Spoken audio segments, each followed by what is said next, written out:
దేవాదాయ భూములను ప్రైవేటు సంస్థలకు ప్రభుత్వం అక్రమంగా కట్టబెట్టిందని వైఎస్ఆర్సీపీ అధినేత వైఎస్ జగన్మోహన్ రెడ్డి ఆరోపించారు. ఎకరం 70 కోట్లు విలువ చేసే భూములను సిద్ధార్థ విద్యా సంస్థలకు చాలా తక్కువ ధరకే ఎందుకు కట్టబెట్టారని ప్రశ్నించారు. ఎకరా 1,50,000కు లీజుకు ఇవ్వడం ధర్మమేనా అని అడిగారు. 2006లో ప్రభుత్వం లీజును రద్దు చేసిందని, దీన్ని 2010లో హైకోర్టు సమర్థించిందని వెల్లడించారు. 10% కంటే మార్కెట్ విలువ ప్రకారం లీజు ఇస్తే పర్వాలేదన్నారు. ఎకరాకు 7 కోట్లకు లీజుకు ఇస్తే ఆక్షేపణ ఉండదని చెప్పారు.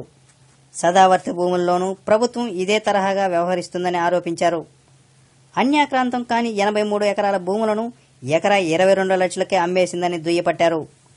మార్కెట్ ధర 7 కోట్లు ఉంటే 22 లక్షలకే అమ్మడం సరికాదని, దేవాదాయ ప్రాంతీయ కమిషనర్ రాసిన లేఖను ప్రభుత్వం పట్టించుకోలేదని, సదావర్తి భూములు అప్పనంగా కట్టబెట్టడంపై కోర్టును ఆశ్రయిస్తే విచిత్రమైన సమాధానం ఇచ్చారు. ఎకరాకు 22 లక్షల కంటే ఎక్కువ ఇస్తే రిజిస్ట్రేషన్ చేయబోమని, సేల్స్ సర్టిఫికెట్ మాత్రమే ఇస్తామని టీడీపీ సర్కార్ చెప్పింది.